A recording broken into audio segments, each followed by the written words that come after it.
नमस्कार साथियों, स्वागत है आप सभी का इक्वेटर एजुकेशन पर। और आज है 13 अप्रैल और हम शुरुआत करते हैं हमारे करंट अफेयर्स की। तो सबसे पहले हम देखेंगे जो न्यूज़पेपर्स हैं उनके फ्रंट पेज, और फ्रंट पेज पर कौन कौन सी न्यूज़ है जो इम्पोर्टेंट है उसे हम डिस्कस करेंगे। तो सबसे पहले द हिंदू का फ्रंट पेज देखते हैं। देखिए, ये सर्वे 3 दिन से आ रहा है, हम देख रहे हैं। ये द हिंदू CNDS और लोक नीति के द्वारा एक सर्वे किया गया था पोल को लेकर, और उसमें क्या क्या आउटकम्स उस सर्वे के हैं वो यहाँ पर दिखाए गए हैं। तो ये हमारे लिए बहुत ज़्यादा एग्जाम के प्रोस्पेक्टिव से इम्पोर्टेंट नहीं है। इसके बाद में देखिए, जो NIA है यानी नेशनल इन्वेस्टिगेशन एजेंसी है, जो आतंकवादी संबंधों मामलों की जांच करने के लिए एक डेडिकेटेड एजेंसी बनाई हुई है भारत सरकार की तरफ से, उन्होंने बेंगलुरु कैफ़े में, जो बेंगलोर के अंदर रामेश्वरम कैफ़े था, वहाँ पर एक बॉम्ब ब्लास्ट हुआ था। तो उस बॉम्ब ब्लास्ट के जो चीफ, जो मुखिया थे उस पूरी उस आतंकवादी घटना के, उसे बंगाल से अरेस्ट कर लिया गया है। उसके बाद में देखिए, इन्फ्लेशन है, उसको लेकर कुछ रिलीफ मिली है, उससे रिलेटेड ये न्यूज़ है। तो इसे तो हम विस्तार से डिस्कस कर लेंगे क्योंकि ये तो हमारे एग्ज़ाम से रिलेटेड है, तो इसे हम आराम से देख लेंगे। उसके बाद में देखिए, ये भी एक इलेक्शन स्टेटमेंट ही है, लेकिन ये थोड़ी इंपॉर्टेंट है, तो इसलिए इसे भी हम डिस्कस कर लेते हैं। देखिए, आपको पता है कि जब धारा 370 जम्मू कश्मीर से हटाई गई थी, तो उसके बाद में जम्मू कश्मीर, इस धारा 370 को हटाने के साथ साथ एक और विधेयक संसद के अंदर पेश किया गया था जिसका नाम था जम्मू कश्मीर पुनर्गठन विधेयक। और उस विधेयक में प्रावधान था कि जो जम्मू कश्मीर राज्य है उसे 2 भागों में बांटा जाएगा। एक तो होगा लद्दाख और एक होगा जम्मू एंड कश्मीर।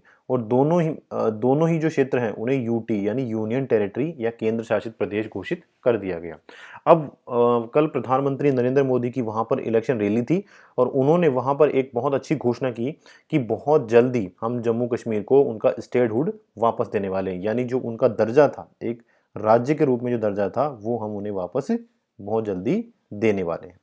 तो ये तो द हिंदू की न्यूज़ थी। इसके बाद में देखिए, अगर आप इंडियन एक्सप्रेस में देखेंगे तो यहाँ भी एक तो इन्फ्लेशन से रिलेटेड न्यूज़ है, उसे हम तो विस्तार से डिस्कस करेंगे अभी।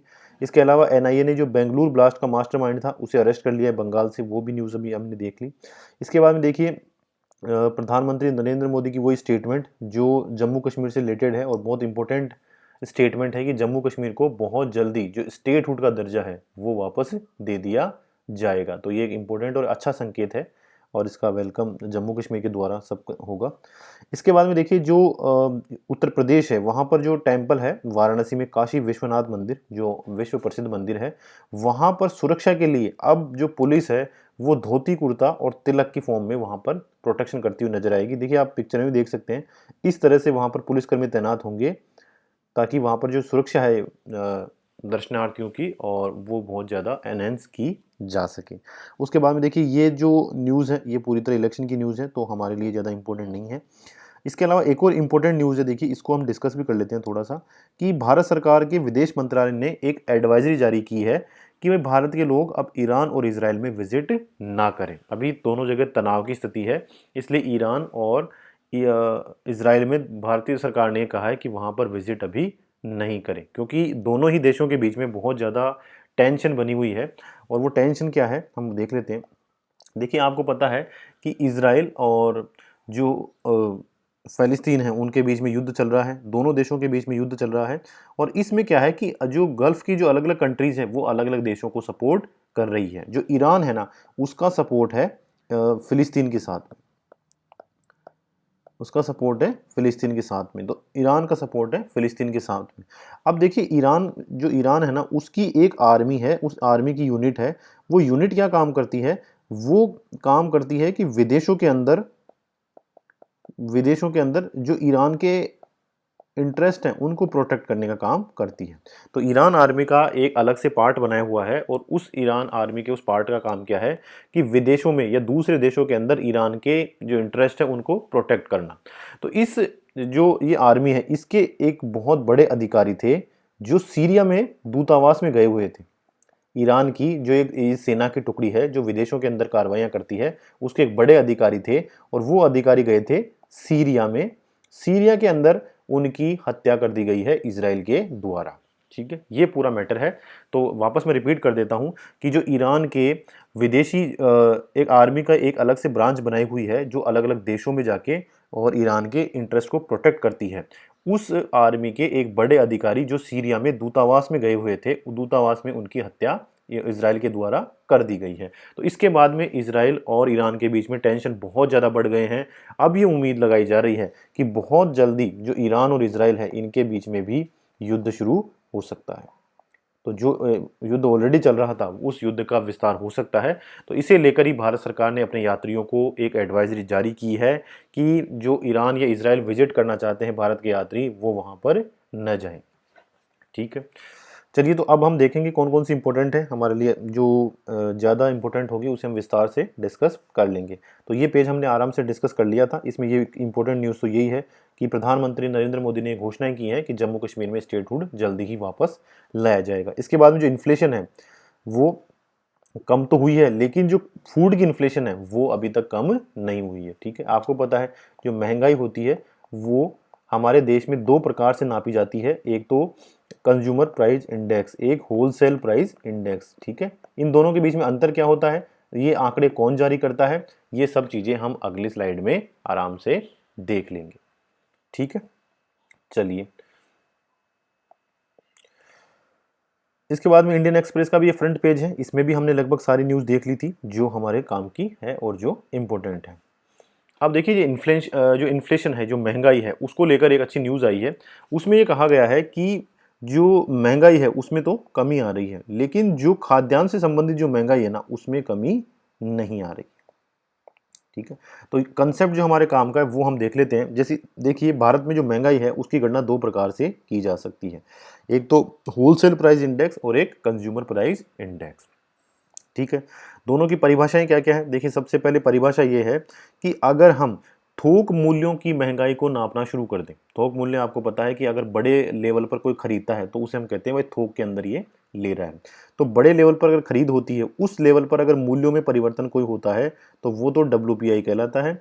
और अगर हम रिटेल लेवल पर देखें यानी उपभोक्ताओं के स्तर पर जाकर देखें तो उसे हम कहते हैं कंज्यूमर प्राइस इंडेक्स। ठीक है, ये बहुत इंपॉर्टेंट है कि ये किसके द्वारा पब्लिश किए जाते हैं। तो देखिए ministry of commerce and industry है वो हर 3 महीने में पब्लिश करती है होलसेल प्राइस इंडेक्स। ठीक है, होलसेल प्राइस इंडेक्स जो पब्लिश किया जाता है वो पब्लिश किया जाता है ministry of commerce and industry के द्वारा, और जो कंज्यूमर प्राइस इंडेक्स है वो किया जाता है ministry of programme statistics and programme implementation. ठीक है, एक अलग से मिनिस्ट्री बनी हुई है भारत सरकार की जिसका नाम है सांख्यिकी और कार्यक्रम क्रियान्वयन मंत्रालय। सांख्यिकी और कार्यक्रम कार्यान्वयन मंत्रालय एक अलग से मिनिस्ट्री बनी हुई है, उसके अधीन एक संगठन है NSO। ठीक है, नेशनल स्टैटिस्टिक ऑफिस। तो इस NSO है वो जारी करता है कंज्यूमर प्राइस इंडेक्स। तो देखिए WPI और CPI दोनों अलग अलग मंत्रालयों के द्वारा जारी की जाती है, ये एक मंत्रालय के द्वारा जारी नहीं होती है। जो ministry of commerce and industry है वो WPI जारी करती है और CPI जारी करने का काम किसका है, स्टैटिक्स और प्रोग्राम इम्प्लीमेंटेशन मंत्रालय के अधीन एक ऑफिस है जिसे हम कहते हैं NSO। ठीक है, और WPI के अंदर केवल और केवल वस्तुएं शामिल होती हैं, जबकि CPI के अंदर वस्तुएं और सेवाएं दोनों ही शामिल होती है। ठीक है, वस्तुएं और सेवाएं दोनों ही शामिल होती हैं। इसके बाद में देखिए इन्फ्लेशन मेजरमेंट कहाँ होता है, देखिए first stage of a transaction, यानी थोक मूल्य कब होते हैं, जहां पर पहला लेन देन वस्तु का होता है, और उपभोक्ता सूचकांक कब नापा जाता है, जब फाइनल स्टेज पे आ जाता है, यानी जब उपभोक्ता वस्तु को खरीद कर ले जाता है। ठीक है, इसके बाद में देखिए इसका बेस ईयर भी इंपॉर्टेंट है। जो WPI है उसका बेस ईयर है 2011-12 और कंज्यूमर प्राइस इंडेक्स का बेस ईयर है 2012। ठीक है, अब इसमें एक बात ध्यान देने की बात है कि WPI के अंदर जो सबसे ज़्यादा वेटेज जिन वस्तुओं का है, जैसे देखिए बहुत सारी वस्तुएं होती हैं, जैसे फ्यूल हो गया, ऑयल हो गया, रसोई गैस हो गई, इन सब चीज़ों को मिलाकर फिर इंडेक्स बनता है। तो WPI के अंदर भी बहुत सारी चीज़ें हैं, लेकिन जो ज़्यादा वेटेज है वो दिया गया है ईंधन और इनकी कीमतों को। ठीक है, जबकि CPI के अंदर जो खाद्यान्न वस्तुएं हैं ना इनको ज़्यादा वेटेज दिया गया है। ठीक है, खाद्यान्न वस्तुओं को ज़्यादा वेटेज दिया गया है। तो इस तरह से अंतर हमारे लिए बहुत इंपॉर्टेंट है, और अंतर भी देखो 3 बहुत ज़्यादा इंपॉर्टेंट है। पहला तो ये है कि इनको पब्लिश कौन कौन करता है, ये सूचकांक किस मंत्रालय द्वारा जारी किए जाते हैं। तो हमें ये ध्यान रखना है कि ये दोनों सूचकांक अलग अलग मंत्रालयों के द्वारा जारी किए जाते हैं। इसके बाद में देखिए WPI के अंदर केवल और केवल वस्तुएं शामिल होती है, लेकिन CPI में वस्तुएं और सेवाएं दोनों शामिल होती है। ठीक है, इसके बाद में जो इनका आधार वर्ष है वो, और उसके बाद में इनमें वेटेज किसका ज़्यादा है, तो WPI में ईंधन का वेटेज या ईंधन का वेटेज ज़्यादा है, और कंज्यूमर प्राइस इंडेक्स के अंदर खाद्यान्न वस्तुओं का वेटेज ज़्यादा होता है। ठीक है, आ गया समझ में। चलिए, इसके बाद में जो माइक्रोप्लास्टिक है, सबसे पहले तो हम देखेंगे माइक्रोप्लास्टिक क्या होती है। तो जो माइक्रोप्लास्टिक पानी के अंदर घुल जाती है, उसे निकालने के लिए एक नया हाइड्रोजेल बनाया गया है, IIS यानी इंडियन इंस्टीट्यूट ऑफ साइंस, जो बेंगलुरु के अंदर है और बहुत ही अच्छी इंस्टीट्यूट है, अंतर्राष्ट्रीय ख्याति है इस इंस्टीट्यूट की। उसके रिसर्चर ने एक बड़ा रिसर्च किया है, और जो माइक्रोप्लास्टिक होती है उसको पानी से निकालने के लिए एक हाइड्रोजेल का निर्माण किया है। अब देखिए, सबसे पहले तो हम देखते हैं कि माइक्रोप्लास्टिक क्या होती है। देखिए, प्लास्टिक के बहुत छोटे छोटे कण होते हैं। अब ये पिक्चर में तो क्या है, थोड़े बड़े आपको दिखाने के लिए है, बट ये इतने छोटे होते हैं कि हमें अपनी आंखों से नहीं दिखते हैं। अब ये कहाँ से आते हैं? देखिए, जो हमारे कॉस्मेटिक होते हैं ना, कॉस्मेटिक्स होते हैं ना, उनके अंदर इनका बहुत ज़्यादा इस्तेमाल होता है। तो जब भी कोई भी मनुष्य कॉस्मेटिक का यूज़ करता है, और फिर जब वो अपना फेस धोता है या हाथ धोता है, तो उसके अंदर ये बहुत सारे कण होते हैं जो वहाँ से निकल कर और पानी के अंदर या हमारे जल चक्र के अंदर वो शामिल हो जाते हैं। इसके अलावा जो हमारे पेस्ट होते हैं, कोलगेट, टूथपेस्ट जो होते हैं, उनके अंदर आते हैं, और बहुत सारे ऐसे हमारे प्रोडक्ट्स होते हैं जिनके अंदर इन माइक्रोप्लास्टिक का इस्तेमाल किया जाता है। अब देखिए, माइक्रोप्लास्टिक क्या होते हैं, या तो पानी के साथ घुलकर हमारे शरीर में पहुंचते हैं, या हमारी जो खाद्य श्रृंखला है, या जो हमारी फूड चेन बनी हुई है ना पूरी की पूरी, उसमें शामिल होकर हमारे शरीर में पहुंचते हैं। और इनसे सबसे बड़ा खतरा क्या है? इनसे देखिए, सबसे बड़ा खतरा तो कैंसर का है। इनके उपभोग से कैंसर हो सकता है। और लगातार अलग अलग जो सर्वे है उनके अंदर ये बताया गया है कि लगातार हमारी नदियों में, हमारे समुद्रों में और हमारे जलचक्र के अंदर जो माइक्रोप्लास्टिक है, इसका जो संकेंद्रण है वो लगातार बढ़ता जा रहा है। तो इन माइक्रोप्लास्टिक को पानी से निकालने के लिए एक हाइड्रोजेल बनाया गया है, और वो हाइड्रोजेल किसने बनाया है? वो IIS रिसर्चर यानी इंडियन इंस्टीट्यूट ऑफ साइंस जो बेंगलुरु में है, उनके द्वारा एक नया हाइड्रोजेल बनाया गया है जो पानी से माइक्रोप्लास्टिक को निकालने का काम करेगा। ठीक है, ये हमने देख लिया।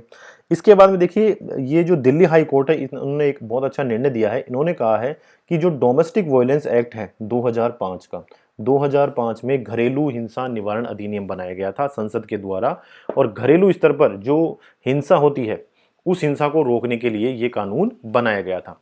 तो दिल्ली हाई कोर्ट ने कहा है, देखिए, ये कानून सब पर लागू होता है, चाहे महिला और पुरुष किसी भी धर्म के हो, चाहे उनकी आयु कुछ भी हो, और उनकी आर्थिक स्थिति कुछ भी हो, चाहे किसी भी प्रकार के हो, उन सभी महिलाओं के ऊपर ये अधिनियम लागू होता है। अब इस अधिनियम के बारे में थोड़ा सा हम देख लेते हैं। देखिए, डोमेस्टिक वायलेंस का मतलब क्या है?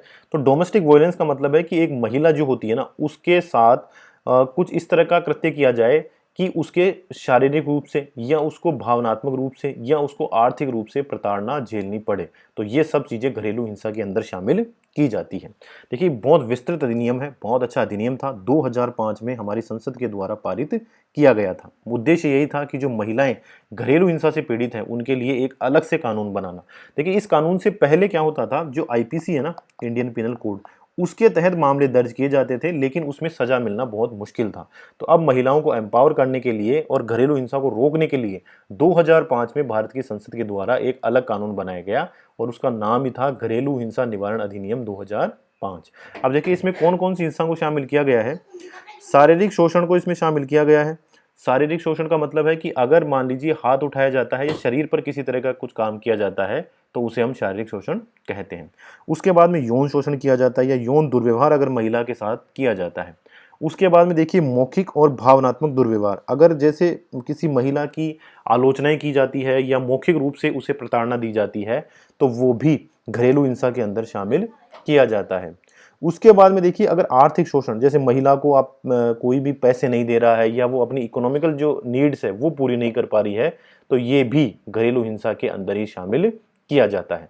तो इस तरह से एक विस्तृत परिभाषा घरेलू हिंसा की दी हुई है इस कानून के अंदर। और ये भी हमें ध्यान रखना है कि इसमें केवल और केवल शारीरिक हिंसा कोई शामिल नहीं किया गया, मौखिक हिंसा भी इसमें शामिल है, यौन हिंसा भी इसमें शामिल है, और आर्थिक शोषण भी इसमें शामिल किया गया है। तो एक विस्तृत एक्ट बनाया गया था 2005 का, और अभी दिल्ली हाई कोर्ट ने यह निर्णय दिया है कि ये जो कानून है ये सभी महिलाओं पर लागू होता है, चाहे वे किसी भी धर्म की हो, चाहे वे किसी भी धर्म की हो या किसी भी आर्थिक स्थिति की हो, सभी के ऊपर ये लागू होता है और सभी महिलाएं इस अधिनियम के तहत राहत प्राप्त कर सकती है। तो उम्मीद है आज का वीडियो आपके लिए यूजफुल रहा होगा। आप सभी का धन्यवाद। Thank you very much.